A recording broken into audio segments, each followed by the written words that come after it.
Absolutely. Tell a little bit about your background. Where you from, man? I'm from Wilmington, man. I grew up on the outside of Wilmington, in Newark, Newport area. And I went to Conrad Middle School. That was the first time Ah, I actually saw Conrad. I saw breaking for the first time. I heard you real quick. I heard you mention Lombardi. I went to Lombardi See, for it second does grade. exist. For those Yeah, who is yeah. doubting me, it does Yo, exist. Thank yeah. you, Listen, man. listen. And off the record, man, I'll tell you about that school. I'll tell you about that was a great experience for me. Um, so anyway, yeah, I went to Conrad and I saw some cats breaking. I saw breaking on Soul Train that fall right before we went to school. When I went to school, Okay. those guys were already doing it, and I was like, "Yo, it's amazing." I didn't know what it was, and so I started getting into it um, with some of the guys who we left the elementary school and I met them there and we started playing around. But what I didn't realize it had already been around before I saw it. Yeah, true. And That's true. so in a matter of 2 years, the dance was gone. Mm. Yeah, And absolutely. then after that, I started writing rhymes, man. And then everything just started coming at me. And Yeah, I man. embraced it and kept on going, It's man. interesting you say that because when Breaking came out, it was funny. Like I remember watching it. I'm talking like Wild Style, Beat Yeah, Street came out yeah. those days, and like you said, by the time you recognized it, it started phasing out and going out. Mhm. So it's kind of like I was reading I was watching your documentary, man, online, the one that they did for you, I think the Mm. little piece, and he was talking about how you kind of it was always in the media. So whatever you saw, if it wasn't this, it was that. It was always a pivot, Yeah, but still on the same route, right? yeah. So I remember you from Sons of Sam. Right, right. Right. Listen, when we first came out, when we first came out, I remember because I was connected. You might not have known this, but I was connecting. Let me see. I left home. I ran away from home at about 16. A lot of people don't know that, and so I was working McDonald's, and my dad was like, "Look, you out here with your friends?" Like, no, I got a bag of burgers. Why am I out with my friends smoking? What? I got chicken McNuggets. What is? You want a Big Mac? I mean, leave me alone. Like, what's the problem? Man. I'm trying to be a good kid. And I I remember, getting into music. I first got in music because of a desire to want to go to a party at William Penn High School. So I first Mm. got into music, and DJ Rush, shout out to DJ Rush, I wanted to ride with him, and he Hmm. told me, if you want to ride with me, you got to rap. I was like, I don't rap. Now, Oh man. I'm like, it's kind of like, and then when I get older, I hear about guys like eat, breathe, sleep, and my story's different, right? Hmm. It's Hmm. not a real, but but the one thing that I always done, my dad always told me that whatever you do, give it 100%. Yeah, yeah, That's the foundation they gave to me. So when yeah. I first started rapping, I used to listen to different people, and through those connections with people, I lived in Dunleavy, Newcastle, Delaware, and I was connected with people that y'all was Hmm. connected with. Hmm. And it's Hmm. interesting because I met DJ Queenan.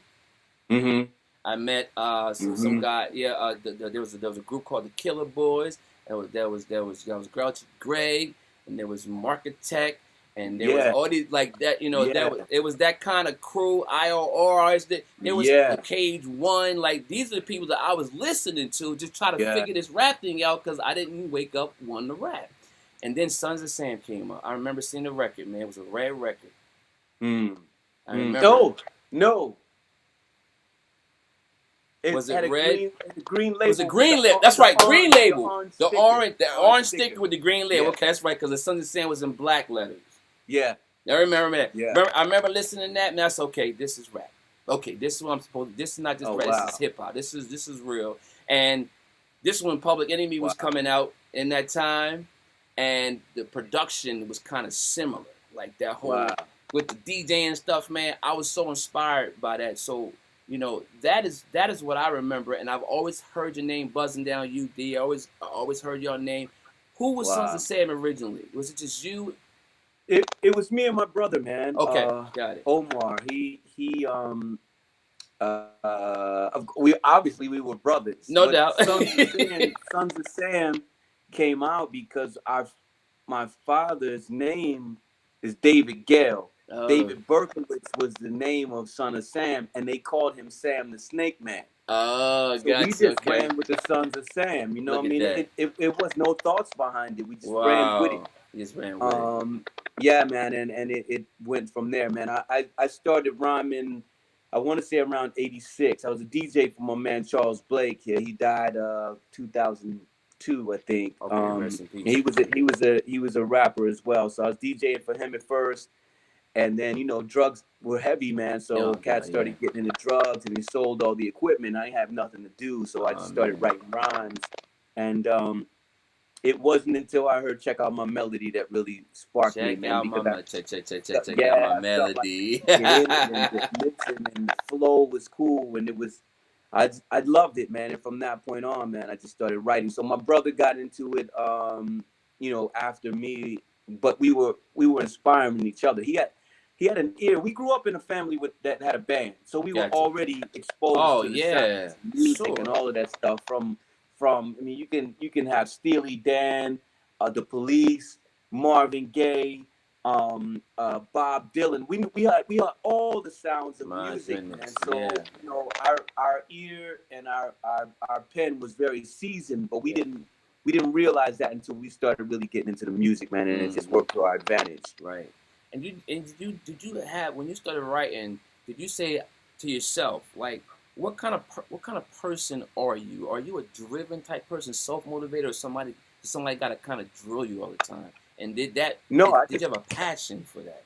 Status. I got Bishop Hezekiah Walker. What's going on, y'all? It's your girl Latoya, like an This is Otis Way of the Temptation. Darren DeWitt Henson, and I'm your man Ham. and you are checking out Studio 22 Live. Studio 22 Live. Studio 22 Live. Studio 22 Live. Studio 22 Live. Studio 22 Live.tv.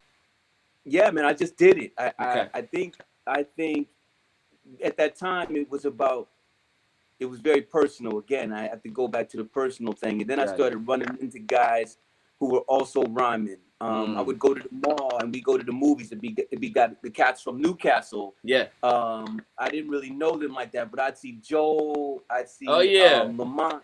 What was it called? Bernard. D Wonder was his name. D Wonder. Okay. Yeah. Cats like that. My man Manny and Rue from he would bring his boys, Jay Black. They would bring all Jay and them. Yeah.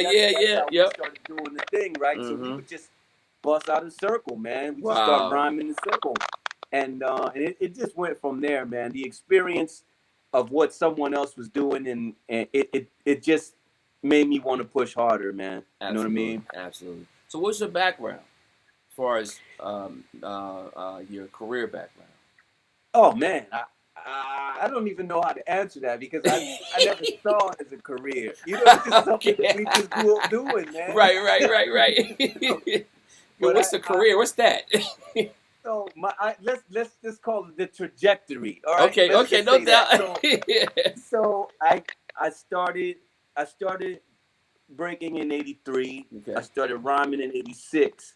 Got it. We did one of the Delaware.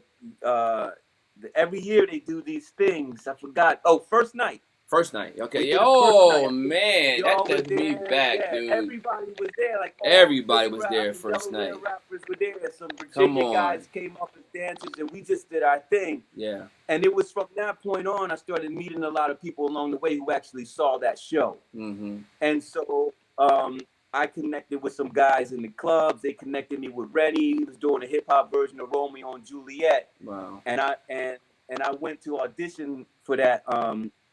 I didn't even audition, actually. I went to the last day of auditions, and my man was like, "Yo, I heard a lot about you. Just get in." Yeah. And so I got in wherever I wanted to be, which was the breaker side, and I ultimately became part of that show, and that show toured for a long time. So that was my exposure to theater.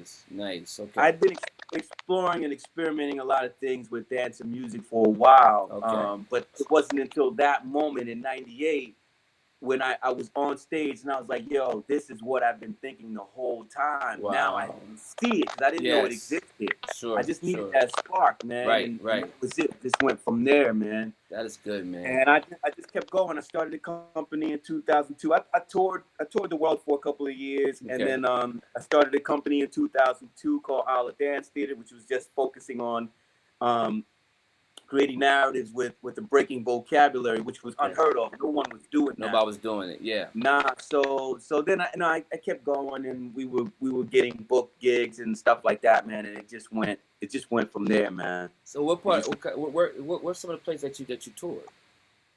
Oh man, I start from the beginning. The first time I was ever on a plane was '99. I went to Seattle on the board. Oh, okay. I was super excited. Supersonics town. Yeah, right. And then I went to, from there it was Italy, Wow. Germany, Australia, New Zealand, Hawaii, Portugal, France. Dude, you are worldwide, yeah. man. You ain't lying. I just went, man. What was your favorite experience? If you can pick maybe one of them. And my favorite was Australia. I really like Australia. It was like being home. Okay. But culturally, it was New Zealand, man. New Zealand was, I mean, the traditions and the history of the people, very powerful. Very powerful. I've never seen anything like that before in my life, man. We got off the plane, and a group of Maori cats came out, and they saluted us. They performed. They danced. They did, I think it's called a haka dance or something. They did that. Blew my mind, man. Wow. It was mind blowing. Then we got to our hotels and the venues, and then we got another welcome. We went to an event where all of that whole culture welcomed us, man, and we introduced ourselves. It was incredible, man. Nice, it was an incredible welcoming. You get off the plane in America, you just go. You just go where you're about your business, right? You don't get nothing. You don't get nothing. No kind of welcome, like welcome to our country. Welcome to the country. Like, wow, yo, this is dope. That's a great experience. So they obviously love dance. So the common theme has been in your life has to dance, and I think I can kind of feel now that why it's so personal. Like take us to a moment where you are preparing for a dance, and where do you have to be mentally in order to be able to create, perform, and then how does that transcend when you go live on stage? That's interesting, man. I have to say that I continue to do this as a breaker. I continue to do this for people like Charles Blake and Jeff Collins, PJ Schaeferman, those guys that I watched coming up, and two of them are no longer here. And then you got Frosty Freeze, Fast Break, all of those guys that I watched and inspired me as a dancer. I know I have an opportunity to do something that they did not have the opportunity to do because times changed, and I was just there to embrace it, right? Yeah. So that's always in my head. Like before performance, I pray, I thank, those who are not here physically, but are spiritually, and who are watching over me and make sure that I get through this safe and giving me the opportunity to be able to do this, right? Yeah. And then I'm hoping for a blackout or power outage, so I don't have to perform. That's how bad my nerves are. You get them nervous jitters, even so. It's crazy. I still get it. I still get it even before I do a show, whether it's online, offline. And I tell my wife the same thing. She says, "But you used to perform." I said, "Honey, it don't matter. It just gets there." But once we hit it, it's on. Oh yeah, that's the beauty. That's the beauty of it, man. Yeah. Wow. You take all of that on stage with you, and do. the audience feels that, man. They feel that. So. Who inspired you besides the people that was breakdancing in your life that gave you the blueprint and the mindset to be who you are? I don't know, man. I'm sure a lot of people say their parents, and I have to go to my mom, because if it wasn't, she was strict in a way, but she also gave me a certain kind of freedom. As long as I did what I was supposed to do, you do what you want to do. Just get what I asked you to get done. That's it. Whether it's the trash, whatever it is. School, you mess up in school, you get punished, you get beat, the whole nine. But it was also, you know, she did for us everything we didn't think was going to get done. Like she was like, you know, I can't afford this, or you guys are going to have a not so good Christmas this year. Yeah, and then I had those. Damn thing we asked for. Absolutely. You're like, yo, we're going to like a bad Christmas. This is better than last year. Like every year was better, man. Yeah, man. It was great times, but because of that freedom and that strictness, it also gave me the discipline and the exploration to be able to do what I'm doing, man. So I think about that all the time. But then automatically I go to cats like Gordon Parks and Melvin Van Peebles because they broke some rules, you know. True. Man. They were two African American artists who were not accepted in their field in America. So they would go to another country, become, you know, superstars over there, come back as delegates for another country and be like, yo, look what we got. You know what I mean? And absolutely. That's amazing. Don't let nobody stop you. Don't let nothing get in your way. There's absolutely no excuses not to get done what you want to get done, man. Yeah, and I hope you guys are listening to this because I try to stress that on here, and it's interesting. Like even though the format of this show, my podcast has been on 6 years. This is before. You know, I was trying to do it before people even got wind of it. Now everybody got wind of it, right? But it's like I started opening up with just interviewing people that I knew that maybe necessarily they wasn't super famous, but I believe everybody has a story. Everybody has a story, and I believe we can all learn from each other. And then it's interesting. I was to get different people, and then my wife and a couple of people were saying, "Man, I like the show, man, but you know, I just know you for music. I know you for film. I know you for this." So I had to kind of, you know, niche it down, but I've changed over the years. Like I'm a different person as far as, you know, spiritually. You know, my mouth changed, things of that nature, right? So it's like, you know, me and my brother go back and forth. Like, every time I get on here, I gotta edit the whole show. My brother gets on here, right? And it's all good, but don't trust me. My kids get me right. They slip out. Don't forget, okay? Fred G might come back a little bit, but I try to change the format a little bit. And the good thing is, I still try to have a message and a motivation, but I also have had a little bit of, you know, I kind of try to let the kids and the people that's watching and listening right now have some little history, so we can kind of make that bridge, putting bricks in between where we were and where we're at. So it's not like this is a show that's targeted for folks our age. A lot of young people that all over the world, especially I got some guys that's over in Japan and Ireland right now, who I found out. I need to tell you this too. I found out they had our records. I don't know if you knew this. Yeah. So now I'm gonna take y'all back down. Some kids might not know this. There used to be something called MySpace, and one day I get a message from Germany saying, "Are you the Fred G from Project X?" I said, "Yeah." Why you ask? He said, "'Cause I would love to buy your record, and you know, there's a big thing going on right now." And I'm looking in my basement like, I ain't letting them go. This is my holy grail. He said, "I give you $1,000. I said, "Let me find out." Yeah. I mean, Morty. Rob. I said, I called Grants. How many more this thing? I called my manager. You still got it? I was going crazy.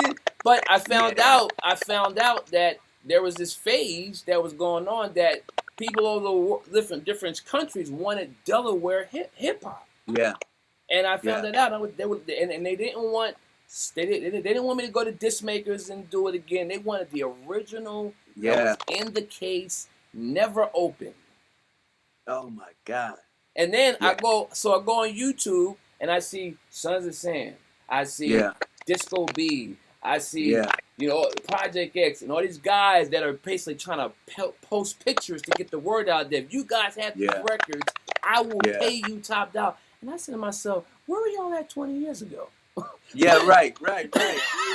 We would have hooked you Oh, trust me, Yo, Sons of for Sam would have real, had about for 500 of them things, right? For real. But it made me Exactly. realize that music never dies.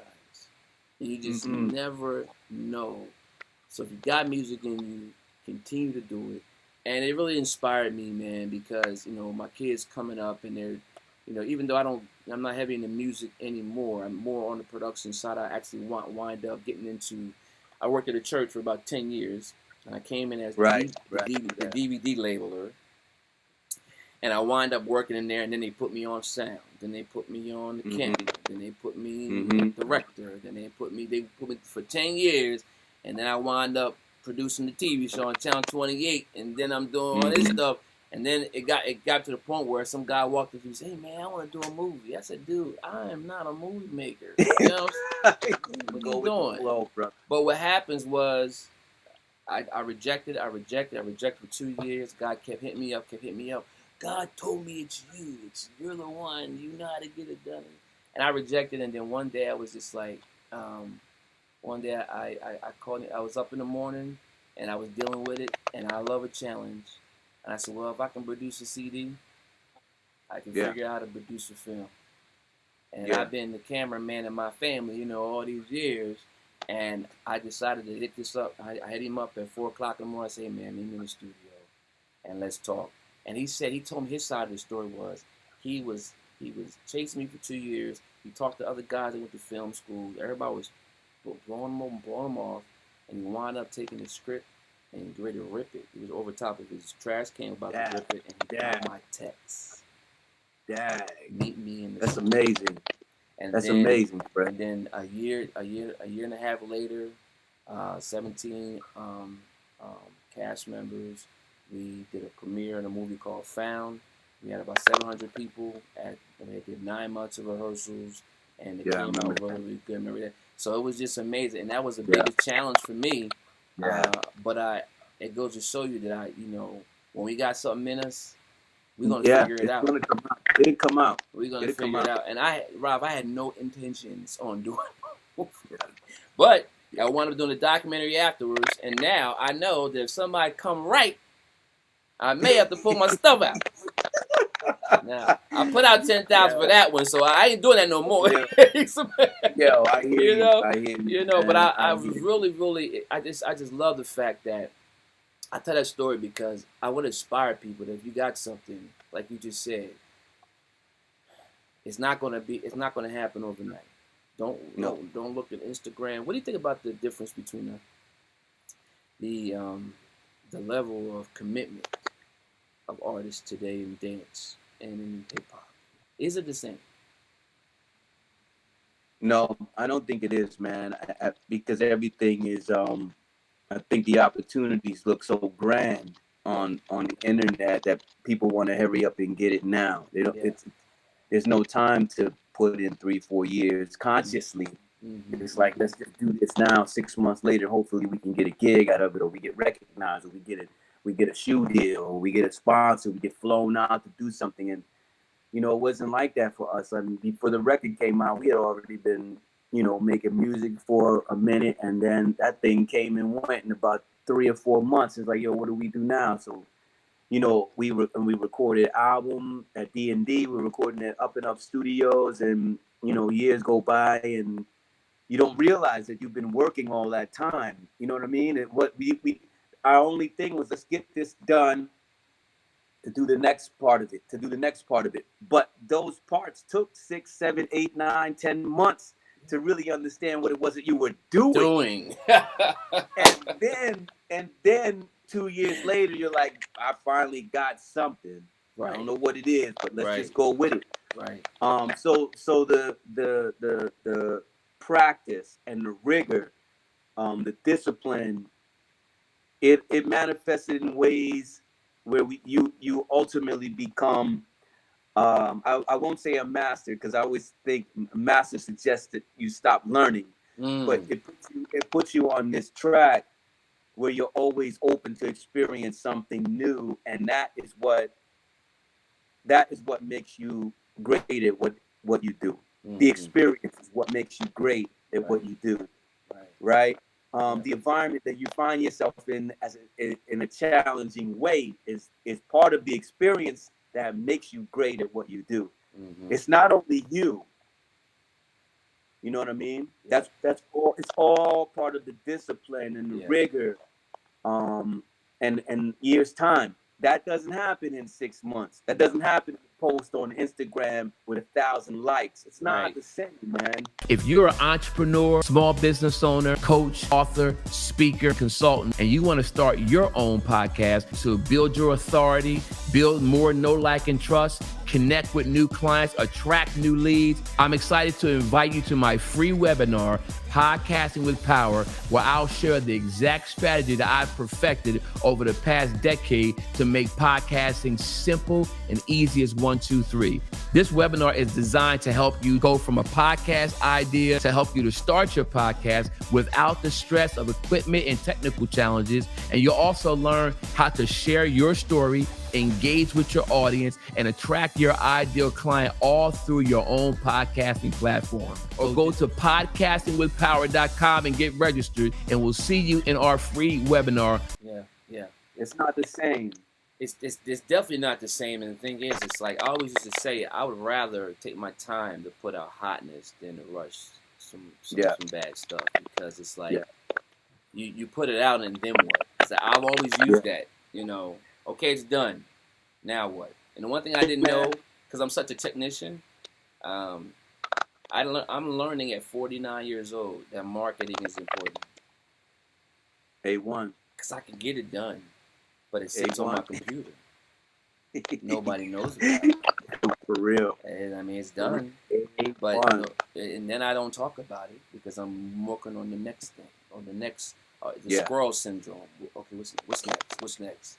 And so, exactly. But I'm learning that if you don't tell nobody what you're doing, then nobody's going to know, right? Mm-hmm. Mm-hmm. And if you and also, like you said, you have to expand yourself. You went all across the world, and you saw that there are other people like you.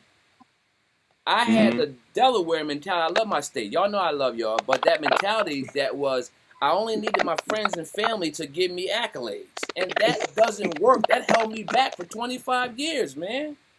Held me back from really expanding. We had a deal on the table with Atlantic Records. Back in the day, it would have been a great deal in '91. We were about to sign with this album. Myself, and my brother came out with this management company in New York. It was a song, "Walk Like a Duck," came out. And they beat us. We were on the whole black unique man, teaching about a black man, that kind of stuff. That's about what was on. And "Walk Like a Duck" wound up beating us out of our country. Unbelievable. And that's something. In 1991. Now, you know what Grant was spitting back then, man. So there was no way the creativity where he was at. And shout out to Grant and my brother F3. We were going to be called True Believers. Oh, yeah. Man. Yo, when you said his name, I couldn't even get no words out. I have no words to describe how incredible that dude is. Yeah, man. Yeah, he was miles ahead of us, man. Yeah, let me tell you, he was miles ahead of me. I'm the one trying to keep up with him. And listen, I'm letting all my rapper friends know. I already know. Okay, I told you I was trying to rap because he was rapping straight from the heart, from the muscle. He gonna be listening to this, man. I reached out to him recently, man. This is gonna be good for him right now. What when you first saw him, what did you think about Grant, and what did his music mean to you, man? Yo, I heard him before I saw him, and I was like, yo, what the hell is that? It didn't feel like New York. It didn't feel like Delaware. It was in its own world at that time. The production was on top, man. Crazy. His vocal delivery, his vocal tone, everything was like, yo, this is so fresh. Yeah.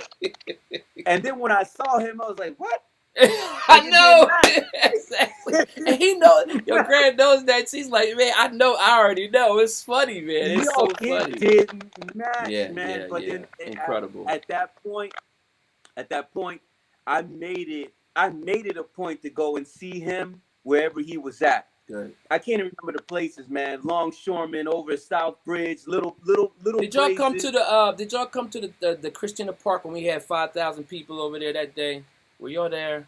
I want to say I was there, man. I think it was I when we was there. first released it, and they had he had a banner up, and Yeah. you remember that joint?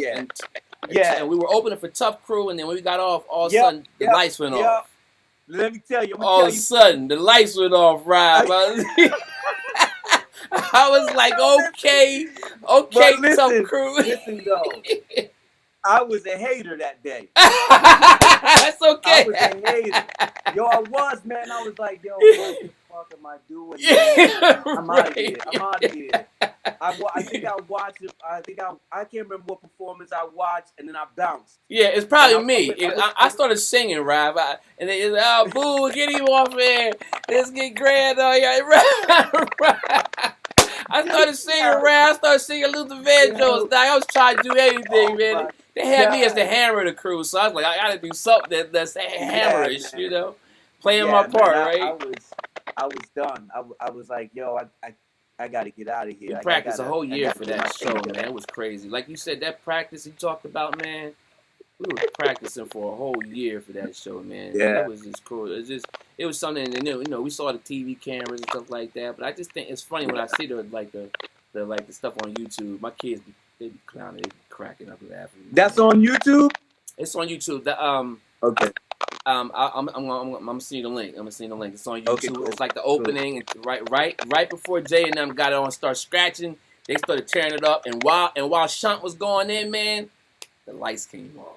Yeah. Wow, it was crazy, but it was a good moment. And you hear the crowd, oh, you know what I'm saying? So I'm saying that to you, man. So right now, tell me, you got a new album out, man. Talk to me about that. Yeah, I decided in 1996 that 2020 was going to be the album that makes me who I am. Believe it or not, in '96 I recorded a song, and in the song I said, in the year 2020, there's no one better or greater. We arrived by the flux capacitor. You did not say 2020 came. 218. Wow. 218 came, and I was like, yo, 2020 is a couple years. Let's work on the album. So, I needed to get back to practice. I needed to get my cadence back together. I needed to get my whole, pen back together, man, because I hadn't been writing consistently. I was just messing around, just keep things flowing. Yeah. And I was like, if I do this, I know I can't do it by myself. Mm-hmm. You have to reach out to cats who are, strategically build this thing. I realize that. And yeah. So I thought about who would I work with. Large Professor was one of them. Knots was another. Pete Rock was another, but I couldn't get stuff from Pete Rock. And so things just started to unfold, man. So I get the tracks, I'd record them. I was on the road at the time, so I was writing stuff on the road. I'd record it on my phone. I get the tracks from Knots. I go to the studio and I record, get the songs done. Now, the interesting thing was, Bahamadia was the first person that I wanted to do a track with. Oh, yeah. I love Bahamadia, man. Yeah. But she's ill, man. But for some reason, she wasn't really feeling the idea. I don't know what was going on. So Clips was like, yo, she's not interested at this time. I was like, cool. So the studio that I booked for her to record at was the old Turtle Studio. So I ended up recording the whole album there. Okay. And so anyway, Large Professor did some tracks. Ed OG is a feature. AG is on it. Omar Lightfoot from UK. And who else? Oh, my man Kingsley Beniche, who's an incredible vocalist and performer. Nice. So, man, this dude is ill, man. Nice. But the whole, and I work with my man Maze from Germany, who actually worked for Vinyl Addicts, and I had the same experience you did real quick. Okay. I was on eBay, and I saw the Son of Sam album for $850. And I was like, you gotta be kidding me.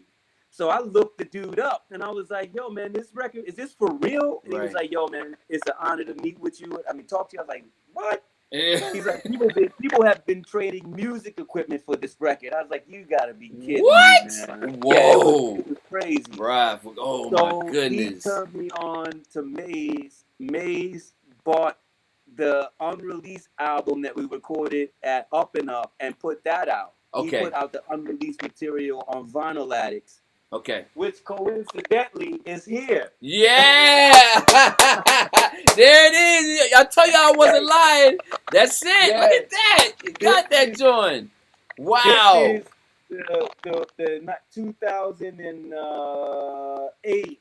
Wow, release dude. of That's the unreleased release. material. Oh wow. Yeah. So Vinyl Addicts, And then- they actually repress on Yeah, vinyl. they pressed it, but it was never. That was the stuff that never came out. Oh, that's never came. Oh, jeez, that's a whole the nother Son of level, Sam man. album, the Son of Sam album had 2 songs on it, Okay.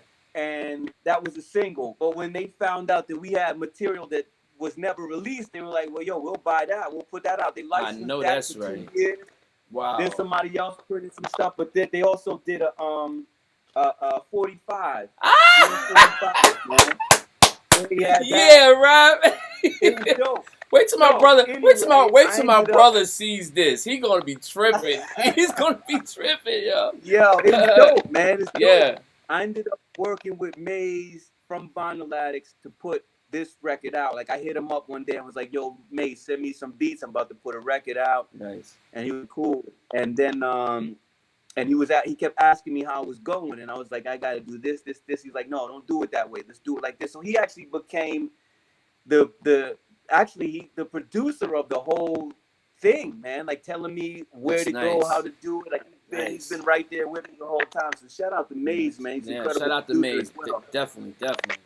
And he connected me with Laura Finesse and the boss man for the title video track called "Do the Math." Nice. And it's been a great experience, man. And now, like you said, marketing is the most important thing. Oh, We gotta man. market this thing. I gotta telling push. I've been pushing my ass off, man. Yeah, man, it's true. So see. let me ask you this: now that this album's out, right? And so with is there a way that you can tag the music now so that you can track it, or is it the vinyl? So that I can do. So you can track it, like when people purchase and buy. Is there a way to kind of meta tag it now? Yeah, I have it on. I keep all of the stats on Spotify. Like, you have man, I can't think of the name. Certified. Okay. I think it's certified Spotify account. Okay. So they give me all the stats on. Oh, they that. do. I have Okay. A Pro Bandcamp account. Yeah, the Pro Bandcamp account keep the tracks and stats on everything. Who buys good. it, who's listening, and all of that. Okay, good. iTunes, they do all of that. They do keep track, and that's the digital version. So the vinyl comes out probably the end of October. Nice. Okay, good. So there'll be a vinyl release as well, man. But yeah, nice. I keep stats on who's listening, what market is listening, all of that stuff. Oh, and good. We Good. look That's at that good. Yeah, that's good because there's a whole new generation who are going to hear that, right? And then they're going to be people like myself who's going to make sure I get a couple of my brothers so he can make sure he spit that thing. Right?